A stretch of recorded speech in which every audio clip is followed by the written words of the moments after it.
ఇండీ కూటమిలో పొత్తులు కుదురుతున్నాయట. టీవీల్లో విపరీత ప్రచారం ఊదరగొడుతున్నారు. ఒకదాని తర్వాత ఒకటి సమాజ్వాదీ పార్టీ తోటి పొత్తు, ఆప్ తోటి పొత్తు ఆల్మోస్ట్ ఫైనలైజ్ అయిపోయింది. రేపో ఎల్లుండో టీఎంసీతో కూడా పొత్తు. ఇలా ఊదరగొట్టడం అయితే బాగా జరుగుతూ ఉంది. వాస్తవం ఏంటి? నిజమేనా అసలు అది?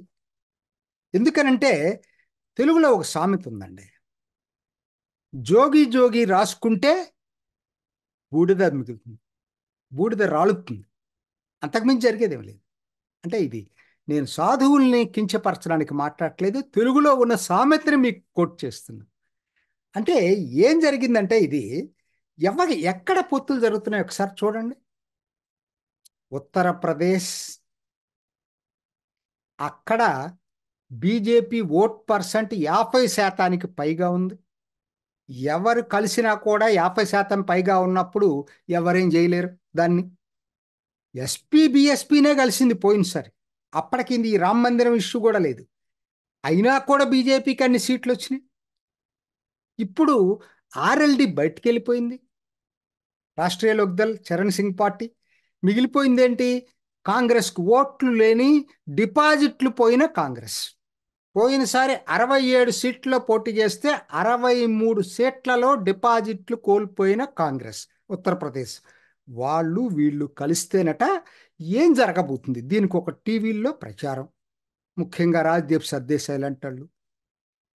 మరి నెక్స్ట్ గుజరాత్ అండి. గుజరాత్లో ఆప్ అది గొడవ నడుస్తుంది, సెటిల్ అవుతుంది అనుకుంటున్నాను. 2 సీట్లు ఇస్తున్నారట ఆప్కి. దానికే కాంగ్రెస్ వాళ్ళు బాధపడిపోతున్నారు. ఎవడు బాధపడి ఏంటి ప్రయోజనం? అక్కడ బీజేపీ ఓటింగ్ శాతం 60% పైగా ఉంది. 60% పైగా. ఏం చేస్తారండి వీళ్ళిద్దరు కలిసి? ఏం చేస్తారు? కొద్ది సీట్లు పోటీ ఇస్తారు, డిపాజిట్లు నిలుపుకుంటారేమో చాలా చోట్ల. అంతకుమించి జరిగేది ఏముండదు. దానికి ఇంత హడావుడి. కాంగ్రెస్ ఆప్ గుజరాత్లో దానికి.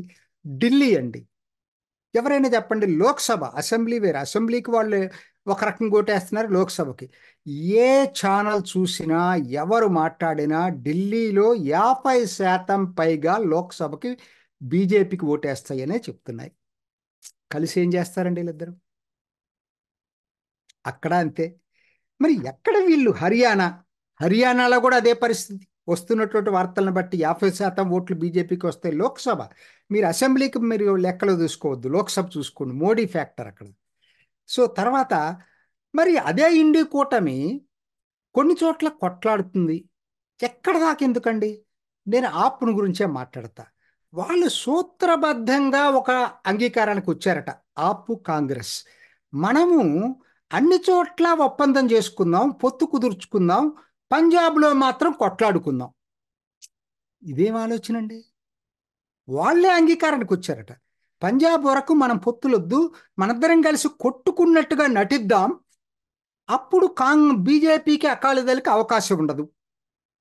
అందుకోసమే ఇప్పుడు రైతుల యాజిటేషన్ కూడా రెచ్చగొడుతున్నాడు ఆప్. ఎందుకంటే కేజ్రీవాల్ ఎప్పుడు అరెస్ట్ అవుతాడో తెలియదు, దానికోసం ఇది రెచ్చగొట్టడం చేస్తూ ఉంది. సో కాబట్టి ఇదండి.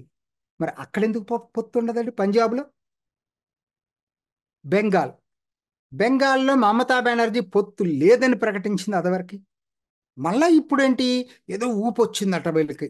అక్కడ సమాజ్వాదీ పార్టీ తోటి, ఇక్కడ ఆప్ తోటి ఒప్పందం కుదుర్చుకోగానే వాళ్ళకి ఊపు వచ్చేసేసి పశ్చిమ బెంగాల్లో కూడా ఒప్పందం కుదుర్చుకోవాలని మళ్ళా మొదలుపెట్టారు సంప్రదింపులు. ఒక్క ప్రశ్న, అంటే మమతా బెనర్జీకి ఆ మాత్రం బుర్రలేదా? అధికారంలో ఉన్న పంజాబ్లో మాత్రం వాళ్ళు చోటు ఇవ్వట్లేదు ఆపు సీట్ల ఒప్పందానికి. బెంగాల్లో కావాలట. అది ఏంటి? మళ్ళా గొంతెమ్మ కార్మికులు మళ్ళా ఏంటి ఒక 7-8 కావాలని అడుగుతున్నారట. కోపం వచ్చేసింది ఆవిడ. ఏదైనా రెండోసారి వచ్చారంటే ఆవిడ 2 ఆఫర్ చేసింది. 3వ సీటు మ్యాక్సిమం ఇస్తుంది. ఆ 3వది ఇవ్వటానికి కూడా ఆవిడ షరతులు పెట్టింది. మేఘాలయలో మాకు ఒక సీటు కావాలా, అస్సాంలో 2 సీట్లు కావాలా, అలా అయితేనే మేము మీతోటి ఒప్పుకుంటామని. మళ్ళా చివరికి డైరెక్ట్ ఒబ్రియాన్ నిన్న ప్రకటించాడు, మీకేది మేము 42 పోటీ చేస్తున్నాం అంటున్నారు. అంటే ఎక్కడ గెలిచే అవకాశాలు ఉన్నటువంటి రాష్ట్రాల్లో మాత్రం పొత్తులు పెట్టుకోరా? ఎటు గెలవరు, ఎటు ఓడిపోతారని తెలిసినటువంటి చోట్ల పొత్తులా? అంటే ఏంటండి అసలు దీనికి ఏమైనా అర్థం ఉందా దీనికి? ఇవాళ ఇది జనం గమనించట్లేదని వాళ్ళు అనుకుంటే అది పొరపాటు. మీరు అనొచ్చు, కొన్ని రాష్ట్రాల్లో ఉంటది కదా, తమిళనాడు, బీహారు, మహారాష్ట్ర. తమిళనాడు, బీహారు, మహారాష్ట్రలో ఇవాళ కొత్తగా ఇండీ కూటమి వలన వచ్చిందేమో లేదండి.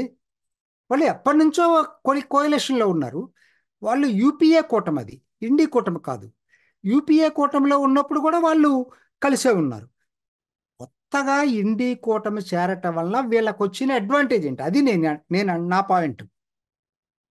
జనతాదళ్ యూని పోగొట్టుకున్నారు, ఆర్ఎల్డీని పోగొట్టుకున్నారు. గెలిచే అవకాశాలు ఉన్న చోట పొత్తులు పెట్టుకోరు.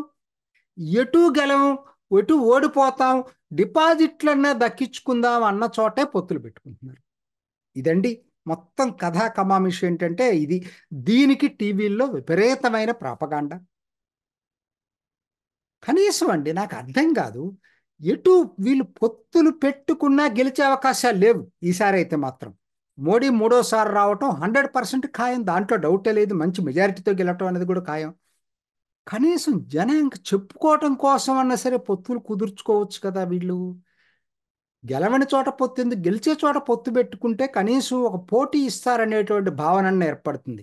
అదే లేనప్పుడు ఇండీ కూటమి పోటీ ఉత్తిత్తి పోటీ, వీళ్ళ పొత్తులు అవకాశవాద పొత్తులు.